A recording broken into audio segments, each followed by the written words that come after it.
You know how we knock 'em down. Yeah, we know we knock 'em down. You know we knock 'em down. What's good, YouTube? It is your boy Big Cool coming to you from Colossal Boxing Talk, and I am back with another video. Let's get right into it. Recaps from last night, the co-main and main event on a PBC on Fox. Card headlined by Leo Santa Cruz defending his WBA featherweight title against Rafael Rivera. But let's start with the co-main event. Sluggers, brawlers, power punching fighters Omar Figueroa and John Molina took to the ring and produced a good fight. It wasn't the fight that myself and many others expected. When you see these two guys' names mentioned as, opponents for each other, you assume fight of the year, knockdown, drag out, slugfest, blood, phone booth type fight. And while we did get a phone booth type fight, it wasn't quite the action that we had hoped for going into this fight. Omar Figueroa, going into the fight, was 27-0. I believe he had like 22 knockouts. We all know what he did to Robert Guerrero, former multi-weight champion. Put him in retirement briefly, dropped him like 4 or 5 times before, ultimately stopping him. But we know that Figueroa was scheduled to fight Adrian Broner last year, but he was arrested for a DUI, and that resulted in him being pulled. And this was his first fight of 2019.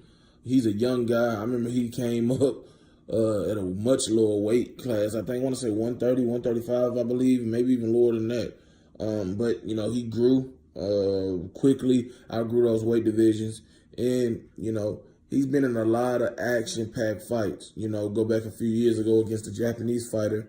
It was a one-sided fight in favor of Figueroa. It was on Showtime. He knotted my man up. It was a great fight, but it was clear that Figueroa had won that fight. So, we know his track history. Big puncher, great chin, come forward type guy that always puts on fan-friendly fights, as well as John Molina, who has been in wars. A great fight with Lucas Matisse, where he had him on the brink of being stopped before Matisse ultimately came back and stopped John Molina in the 11th round of a bloody fight, man. I had to watch that fight sometime soon because that was an epic fight. He's also been in the ring with Ruslan Provatnikov, Adrian Broner, on the wrong end of a unanimous decision loss against Adrian Broner. He's been in the ring with Hank Lundy, Antonio DeMarco. So he's very experienced against some of the better fighters in and around his weight classes. And last night, the drawback from this fight were the ridiculous scorecards, and I'll post a screenshot of the scorecards in the video so you can see. But, one judge only gave him 1 round, one judge gave him 2 rounds, maybe another judge gave John Molina like 3 rounds. Long story short, man, that scoring was fucking horrible. That shit was pathetic. Ain't no way in hell you can sit up here and tell me that John Molina didn't win more than 1 or 2 rounds. A lot of people felt that he won that fight. You know what I'm saying? A lot of people felt that he won that fight. And it was a good fight. Both guys threw and landed some big shots. Clearly, Figueroa's affected Molina more, in my opinion. But Molina landed a couple shots that rocked Figueroa and stunned him a few times as well. He really neutralized Figueroa for a lot of this fight. Even though Figueroa was putting him on his back foot, pushing him back against the ropes, working the body, Molina was able to counter with the right hand. He was landing some left hooks as well. He was kind of smothering Figueroa's shots. When Figueroa started to have a lot of successes, when he gave himself a little space and was, and would tee off, letting his hands go and throwing combinations. But the fight was similar. Each round pass, it was just similar to the previous round. Both guys are very defensively flawed. They're no defensive specialists. There's no Pernell Whitaker, Floyd Mayweather, Willie Pep, none of that in there. You're not going to see this from these guys. You're going to see Ward Gotti, Brandon Rios, type fucking fights. Come forward, pressure, and hope that their power and pressure breaks you down.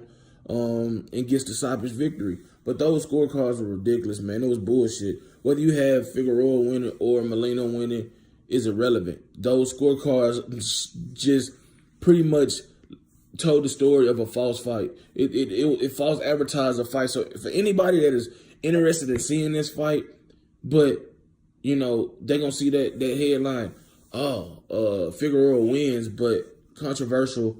They're gonna assume, man, I don't want to see that shit. I don't want to see a robbery. Instead of it being correct, Figueroa wins in a close, action-packed fight.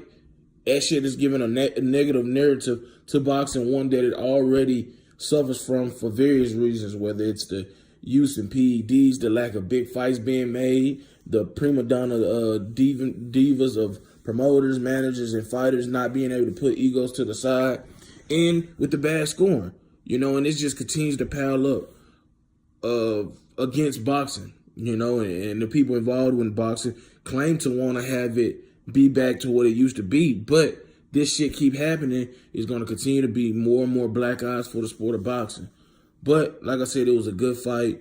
I'm not mad that Figueroa won. I probably would have gave the fight to Molina, but it is what it is, man. Those scorecards were ridiculous, though, man. But Omar Figueroa now moves on. He's 28-0. John Molina takes an L. He's pushed further back down the junior welterweight or welterweight line, and I don't know what's next for him. But Omar Figueroa, being that he has a fan-friendly style, he's a big puncher who has shown to have a great chin.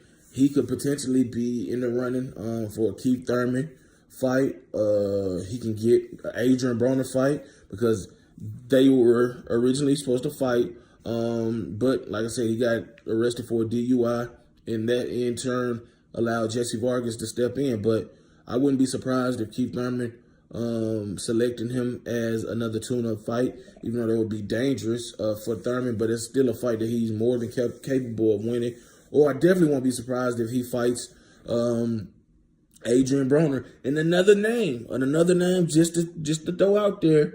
It might be crazy. It might not happen in his first fight back, but Marcos Maidana. Those two against each other would be fireworks.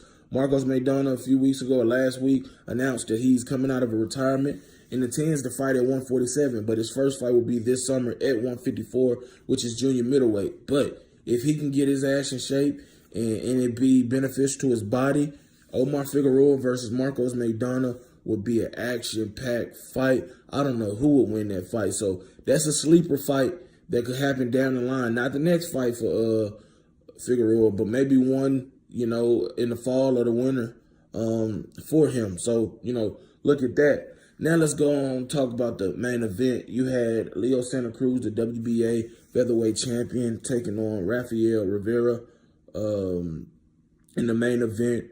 It was a typical performance from Leo Santa Cruz. He's a pressure fighter who has the ability to box. He's a good fighter.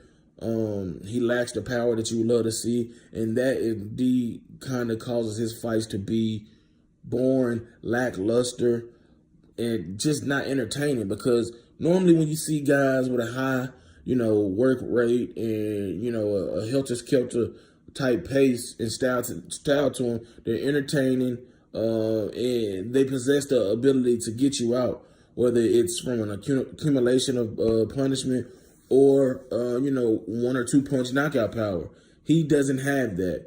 And when you put him in the ring with guys who are below his level, it makes for less intrigue than it already is. You know what I'm saying? You don't want to see Leo Santa Cruz in the ring with Rafael Rivera. And no disrespect to Rivera. He gave a good effort. He won some rounds. He showed some heart and toughness.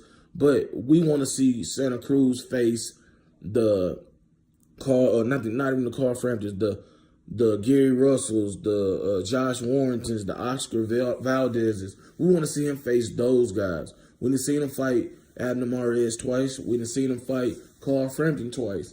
But we want to see him in unification bouts. That's what he says he wants. Or, again, he's bringing up Carl Frampton, But for Cruz to be as talented as he is, his fights aren't really, he's the clear winner, but he's not like, damn, he dominated. Like, you know what I'm saying? It's not like Mayweather or Pernell Whitaker, and I'm not saying he's the boxer or anything of those two all-time great fighters. What I'm saying is, when you lack the power, you got to be able to, you know, and when you lack the power and you have his style, you know, it's not going to be as entertaining, especially when you're going against lower level guys, as it would be if you was going against, you know, guys on your level.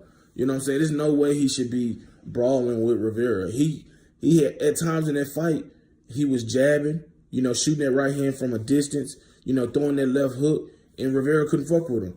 But he elected to, you know, try to make it an inside fight, a toe-to-toe battle, and give Rivera credit. You know, he pushed him back. He kept on him, and, you know, he suckered him into that fight. And it was a good fight, but it wasn't nothing like, oh, man, this is an excellent fight. I want to see this shit again. I want to see Leo Santa Cruz again. You know, the only reason motherfuckers now want to see Leo Santa Cruz fight is to see somebody take that title off of him. People have been screaming for him to be in a unification bout for so damn long. It makes no sense. They've been calling for Gary Russell and him to fight. Been calling for him to fight somebody. Where he moves up to the junior lightweight to take on a JoJo Diaz, a Tank Davis, a Miguel Berchelt, or somebody, you know, and yet we get these guys. The Riveras, you know what I'm saying? And I mean, it is what it is. But I think that, you know, he is a good fighter. He can box. He has a fan-friendly style, but the lack of power and the lack of, you know, top competition faced as of late is kind of starting to frustrate people. It's one thing when he was fighting Abdul in the Carl Framptons because we thought, you know, he was about to be on that level, unifying and everything. So people, you know, okay, cool. You know, we about to have a fucking 12-round, you know, 2,000 punch, you know, comfy box stat fight. And that was cool. But now you starting to fight the Riveras, you're supposed to fight Flores, you fighting all these other motherfuckers trying to have a third fight that's unnecessary at this point with Carl Frampton. And people are getting tired of it, man. You fighting guys that you shouldn't be fighting. You fighting guys that you fought on your way to a world title and to contender status. And now it's time for him to step up, man. I don't want to see Leo Santa Cruz fight his next fight if he's not fighting Gary Russell Jr., Oscar Valdez, Josh Warrington, somebody relevant, somebody that gets the fans intrigued and excited about him facing, you know, somebody that we know can give him a good, legitimate, you know, fight. And until then, man, he's going to keep facing those criticisms. But he retained his title by unanimous decision, outworking Rivera. And, you know, hopefully, man, hopefully we can get him in the ring with somebody noteworthy, somebody that we recognize, somebody that we know can fucking fight, and that's going to have a chance to pull off an upset against Leo Santa Cruz, because he's too talented to still be feeding on these, you know, low B, high C level fighters. I think Santa Cruz is like 30 or 31 years old. So hopefully we can see him step up his competition. Crazy that we're saying that for a champion, but that's how it is in today's boxing game, man. If you like this video, hit that like button. Drop a comment in the comment section down below, giving me your thoughts on last night's action. If you enjoy the content throughout this channel, please hit that notification bell, please hit that subscribe button, and then hit that notification bell button to be notified every time I upload content. Please check out 3kingsboxing.com daily for your latest and greatest updated, unfiltered, and unbiased boxing news and information reported the way it should be. Follow me on Twitter at Colossal CBT. Go like the Colossal Boxing Talk Facebook page. Follow me on Instagram at Colossal_boxing_talk. Until next time, I am out. Peace.